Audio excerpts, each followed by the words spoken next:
नमस्कार दोस्तों, स्वागत है आपका एक बार फिर से आपके अपने यूट्यूब चैनल पर। और आज की इस वीडियो में हम जानेंगे शरद पवार जी के बारे में, उनकी पूरी जीवनी के बारे में, उनके राजनीतिक करियर के बारे में, उनके फैमिली के बारे में, उनकी उपलब्धियों के बारे में और उनके विवादों के बारे में भी।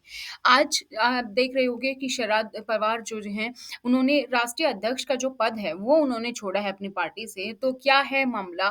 क्यों छोड़ा है? क्या रीज़न है? वो भी हम यहाँ पर जानेंगे और कब से इस पद पर ये बने हुए हैं, वो सब इन्फॉर्मेशन हम आपको यहाँ पर देने वाले हैं। तो नमस्कार दोस्तों, स्वागत है आपका एक बार फिर से। और अगर अभी तक आप लोगों ने चैनल को सब्सक्राइब नहीं किया है, तो चैनल को सब्सक्राइब कीजिए, साथ ही बेल आइकन को प्रेस कर लीजिए ताकि जैसे ही वीडियो अपलोड की जाती है, उसकी नोटिफ़िकेशन आप सभी लोगों को मिल सके। शरद चंद्र गोविंदराव पवार, जिन्हें हम सब शरद पवार के नाम से जानते हैं, एक भारतीय राजनीतिज्ञ हैं। वह भारतीय राष्ट्रीय कांग्रेस से अलग होने के बाद 1999 से राष्ट्रवादी Congress party, national Congress party NCP के संस्थापक और अध्यक्ष हैं। अपने राजनीतिक जीवन में शरद पवार ने राज्य की राजनीति और राष्ट्रीय स्तर पर दोनों प्रमुख पदों पर कार्य किया है। उन्होंने महाराष्ट्र के मुख्यमंत्री और भारत के रक्षा मंत्री के रूप में भी काम किया। उन पर कई बार तो भ्रष्टाचार में लिप्त होने का आरोप भी लगा है। 2005 से 2008 तक उन्होंने अध्यक्ष के रूप में भारतीय क्रिकेट कंट्रोल बोर्ड की सेवा भी की। उन्होंने इंग्लैंड के डेविड मॉर्गन के स्थान पर अंतर्राष्ट्रीय क्रिकेट परिषद के अध्यक्ष का प्रतिष्ठित पद भी संभाला है। साल 1999 में पवार को गुटखा चबाने की आदत के कारण मुंह के कैंसर का भी पता चला था और अप्रैल 2004 में उनकी मौखिक सर्जरी हुई थी। मार्च 2021 में उन्होंने अपने पित्ताशय की थैली की समस्या के लिए भी सर्जरी करवाई। आए दिनों में शरद पवार का नाम काफी चर्चा में रहता है। देश की राजनीति के चाणक्य कहे जाने वाले शरद पवार का नाम प्रसिद्ध राजनीतिज्ञों में ले लिया जाता है। अगर बात करें सियासत की, तो शरद पवार का नाम किसी पहचान का मोहताज नहीं है। बात चाहे राजनीति की हो या समाचार खबर की, हर बार शरद पवार सुर्खियों में रहते हैं। इसीलिए आज हम जानते हैं शरद पवार से जुड़ी सभी जानकारियों के बारे में। तो भारतीय राजनीति के वरिष्ठ नेता शरद पवार के जन्म 12 दिसंबर 1940 को महाराष्ट्र में स्थित पुणे के बारामती गांव में हुआ था। उनके पिता का गोविंद राव पवार हैं, जो कि नीरा नहर सहकारी समिति के सचिव थे और बाद में बारामती सहकारी बैंक का प्रशासन नियुक्त किया गया था। तथा इनकी मां का नाम शारदा बाई पवार है, जो साल 1938 में पुणे जिला स्थानीय बोर्ड शिक्षा समिति की अध्यक्ष बनी थी। अगर बात करें शरद पवार की शुरुआती पढ़ाई की, तो उन्होंने महाराष्ट्र के स्कूल से ही अपनी शुरुआती पढ़ाई की और बाद में पुणे के पुणे महाविद्यालय विश्वविद्यालय Brihan Maharashtra college of commerce से शिक्षा प्राप्त की। राजनीति के क्षेत्र में उनका पहला कार्य उनकी सक्रिय भागीदारी और 1956 में गोवा लिबरेशन मूवमेंट के समर्थन में एक विरोध मार्च का संगठन था। उन्होंने बृहन महाराष्ट्र कॉमर्स कॉलेज में छात्र नेतृत्व का प्रतिनिधित्व किया और महासचिव के रूप में कार्य किया। इस स्थान से राजनीति में उनके प्रवेश और युवा कांग्रेस के साथ उनके जुड़ाव को चिन्हित किया। वह यशवंतराव चव्हाण के संपर्क में आए, जिन्हें आधुनिक महाराष्ट्र का वास्तुकार माना जाता है। चव्हाण ने एक नेता के रूप में उनकी क्षमता को पहचाना और शरद पवार युवा कांग्रेस के नेता बन गए। उन्होंने कांग्रेस के साथ वर्ष 1967 में हाथ मिलाया। वैसे तो शरद पवार का राजनीति में पहले से ही रुचि थी, लेकिन कॉलेज के दिनों में उनकी रुचि और भी बढ़ने लगी और यही वजह रही कि उन्हें भारतीय युवक कांग्रेस की महाराष्ट्र इकाई में अध्यक्ष बनाया गया। यशवंतराव चौहान के मार्गदर्शन पर चलते हुए शरद पवार ने साल 1967 में अपना पहला विधानसभा चुनाव बारामती क्षेत्र से जीतने में कामयाब हुए। इसके बाद 1984 में बारामती में उन्होंने पहली बार लोकसभा चुनाव भी जीता। शरद पवार ने 20 मई 1999 को कांग्रेस से अलग होकर 25 मई 1999 को तारिक अनवर और पीएस संगमा के साथ नेशनलिस्ट कांग्रेस पार्टी एनसीपी की स्थापना की। इसी बीच उन्होंने जनता पार्टी में जुड़कर एक गठबंधन के रूप में पहली बार महाराष्ट्र के कांग्रेस बनने में कामयाब हुए महाराष्ट्र के मुख्यमंत्री बनने में कामयाब हुए और यह पहली बार महाराष्ट्र के मुख्यमंत्री बने, तब उनकी उम्र मात्र 38 वर्ष थी।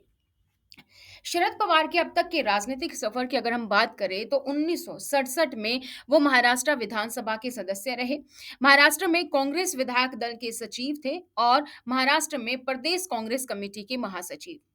1972 से 1974 तक वह महाराष्ट्र सरकार के खाद्य, गृह, नागरिक आपूर्ति, प्रचार, पुनर्वास, खेल और युवा कल्याण राज्य मंत्री थे। 1974 से 1978 तक वह महाराष्ट्र सरकार के तहत कृषि, गृह, शिक्षा, उद्योग, युवा और कल्याण श्रम मंत्री रहे। 1978 से 1980 तक वह महाराष्ट्र के मुख्यमंत्री रहे। 1981 से 1986 तक वो महाराष्ट्र विधानसभा में विपक्ष के नेता रहे। 1982 से 1987 तक वह कांग्रेस के अध्यक्ष थे। 1984 में 8वीं लोकसभा के लिए चुने गए, लेकिन मार्च 1985 में उन्होंने इस्तीफा दे दिया। 1988 से 1991 तक वो महाराष्ट्र के मुख्यमंत्री रहे। 1991 में वे फिर से 10वीं लोकसभा के लिए चुने गए। 1991 से 1993 तक उन्होंने रक्षा मंत्री के रूप में कार्य किया। 1993 से 1995 तक वे महाराष्ट्र विधान परिषद के सदस्य रहे। वे महाराष्ट्र के मुख्यमंत्री बने और 1995 से 1996 तक उन्होंने महाराष्ट्र विधान परिषद का विपक्ष का नेता बनाया गया। 1996 में उन्हें 11वीं लोकसभा में तीसरे कार्यकाल के लिए फिर से चुना गया। 1996 से 1997 तक उन्होंने पर्यावरण और वन समिति और विज्ञान प्रौद्योगिकी समिति की सदस्यता ली। 1998 में उन्हें चौथी बार 12वीं लोकसभा के सदस्य के रूप में चुना गया और उन्हें नेता प्रतिपक्ष बनाया गया। 1998 से 1999 तक वो विदेशी मामलों की समिति, इनकी उप समिति, सामान्य परियोजन समिति, मानव संसाधन विकास मंत्रालय के सलाहकार समिति के सदस्य रहे। 1999 में वे 5वीं बार 13वीं लोकसभा के लिए चुने गए और वे संसद में राकंपा के नेता बने। 1999 से 2000 तक वह सामान्य प्रयोजन समिति और कृषि संबंधी समिति के सदस्य रहे। 2000 से 2001 तक वह आचार समिति के अध्यक्ष थे। 2001 से 2004 तक वह आपदा प्रबंधन पर राष्ट्रीय समिति के उपाध्यक्ष थे। वह लोकसभा में संसद में राकंपा के नेता भी थे। 2004 में छठी बार वो 14वीं लोकसभा के लिए चुने गए और 23 मई 2004 से वो उपभोक्ता मामले, सार्वजनिक वितरण, कृषि और खाद्य के केंद्रीय कैबिनेट मंत्री बने रहे। जल संरक्षण प्रबंधन पर संसदीय मंच के उपाध्यक्ष भी रहे। 2009 में 7वीं बार और 15वीं लोकसभा के सदस्य के रूप में चुने गए और 31 मई 2009 से 18 जनवरी 2011 तक वो उपभोक्ता मामलों, सार्वजनिक वितरण, कृषि और खाद्य के केंद्रीय कैबिनेट मंत्री थे। उन्हें फिर से लोकसभा में संसद में राकंपा का नेता बनाया गया। 19 जनवरी 2011 से वे खाद्य प्रसंस्करण उद्योग और कृषि के केंद्रीय कैबिनेट मंत्री हैं और अभी हाल ही में उन्होंने अपनी पार्टी के जो एनसीपी पार्टी है उसके राष्ट्रीय अध्यक्ष के पद से इस्तीफा दिया है। इसीलिए चर्चा का विषय है। शरद पवार ने काफी सारे अवार्ड भी जीते, जैसे कि भारत की तत्कालीन राष्ट्रपति श्रीमती प्रतिभा देवी सिंह पाटिल से उत्कृष्ट सांसद पुरस्कार 2003 में जीता। Lawrence technological university, Southfield, Michigan, Detroit, USA ने उन्हें मानविकी में डॉक्टरेट की मानक उपाधि से भी सम्मानित किया। शरद पवार पर प्रकाशित पुस्तक फास्ट फॉरवर्ड शरद पवार द्वारा दिए गए भाषणों के संग्रह वाली एक पुस्तक का विमोचन है। भारत के माननीय प्रधानमंत्री श्री मनमोहन सिंह द्वारा भी 2008 में इनका जो है पुस्तक का लॉन्च किया गया था। शरद पवार से जुड़े विवाद और आलोचना की अगर हम बात करें तो शरद पवार का नाम अब्दुल करीम तेलगी ने 600 अरब रुपए के स्टाम्प पेपर घोटाले में एक नार्को विश्लेषण में नाम शामिल किया था, जिसे विभिन्न भारतीय समाचार चैनलों द्वारा कैप्चर किया गया। भारतीय जनता पार्टी ने 2007 में शरद पवार के इस्तीफे की मांग की, जिसमें उन्होंने गेहूं आयात से संबंधित करोड़ों के घोटालों में शामिल होने का आरोप लगाया। बॉम्बे हाई कोर्ट ने 27 अक्टूबर 2007 को Maharashtra Krishna valley development corporation और शरद पवार, उनके भतीजे अजीत पवार और उनके दामाद सदानंद सूले के नेतृत्व वाले संगठनों को भी विशेष विशेषाधिकार प्रदान करने के कारणों का हवाला देते हुए नोटिस जारी किया। 2010 में यह आरोप भी लगाया गया कि पवार और उनके परिवार के सदस्यों की सिटी कॉरपोरेशन में 16% हिस्सेदारी है, एक कंपनी जिसने रुपए की बोली लगाई थी।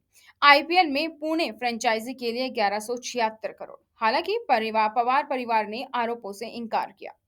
कृषि उत्पादों की कीमतों में वृद्धि को संभालने में सक्षम नहीं होने के लिए कृषि मंत्री के रूप में पवार की अत्यधिक आलोचना की गई और उन पर आरोप भी लगाया गया।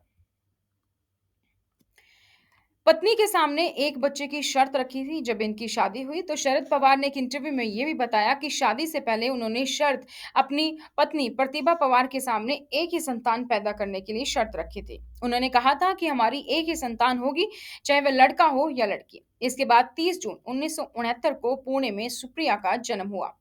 44 साल पहले भी यह निर्णय लेना काफी कठिन था, लेकिन उन्होंने यह करके दिखाया और इस तरीके की खुली सोच के परिवार में जन्म लेने वाली सुप्रिया को बचपन से ही अपने फैसले खुद लेने की आजादी मिली। परिवार की ओर से कभी कोई दबाव नहीं बनाया गया, चाहे वे शिक्षा का हो या शादी का मामला। 1999 में पवार को गुटखा चबाने की आदत के कारण मुंह में कैंसर का पता चला और अप्रैल 2004 में उनकी मौखिक सर्जरी भी हुई। एक प्रोग्राम में पवार ने बताया था कि 2004 के लोकसभा चुनाव के दौरान उन्हें इस कैंसर का पता चला। इलाज के लिए वो न्यूयॉर्क गए और वहां के डॉक्टरों ने भारत के ही कुछ एक्सपर्ट के पास जाने को कहा। एग्रीकल्चर मिनिस्टर रहने के दौरान 36 बार रेडिएशन का ट्रीटमेंट लेना था, वो बहुत ही दर्दनाक था। सुबह 9 से 2 बजे तक शरद मिनिस्ट्री में काम करते, फिर 2:30 बजे अपोलो हॉस्पिटल में कीमोथेरेपी लेते। दर्द इतना होता था कि घर जाकर सोना ही पड़ता और इसी दौरान एक डॉक्टर ने उनसे कहा कि जरूरी काम पूरे कर लें, आप सिर्फ 6 महीने और जी सकेंगे। पवार ने डॉक्टर से कहा कि मैं बीमारी की चिंता नहीं करता हूं, आप भी मत करो। पवार ने लोगों को नसीहत दी कि कैंसर से बचना है तो तंबाकू का सेवन तुरंत बंद कर दें। तो ये थी दोस्तों शरद पवार के जीवन से जुड़ी कुछ खास झलक जो आपने यहाँ पर देखी हमारे वीडियोस के माध्यम से। उम्मीद करते हैं ये वीडियो आपको पसंद आई होगी। इसी तरीके की और वीडियोस पाने के लिए चैनल को सब्सक्राइब करें, साथ ही बेल आइकन को प्रेस करना ना भूलें ताकि जैसे ही वीडियो अपलोड की जाती है उसकी नोटिफिकेशन आप सभी लोगों को मिल सके। आज की इस वीडियो में इतना ही। अगर आपको चाहिए कि किसी और की जीवनी हम आपके लिए लेकर आएं, चाहे कोई सेलिब्रिटी हो, पॉलिटिक्स हो, कोई भी वर्कर, सोशल वर्कर हो, तो आप हमें कमेंट सेक्शन में कमेंट कर सकते हैं, उसकी जीवनी भी हम आप लोगों के साथ शेयर करेंगे। आज की इस वीडियो में इतना ही। अगर आप हमें सोशल मीडिया पर फॉलो कर सकते हैं, लिंक डिस्क्रिप्शन बॉक्स में है। धन्यवाद।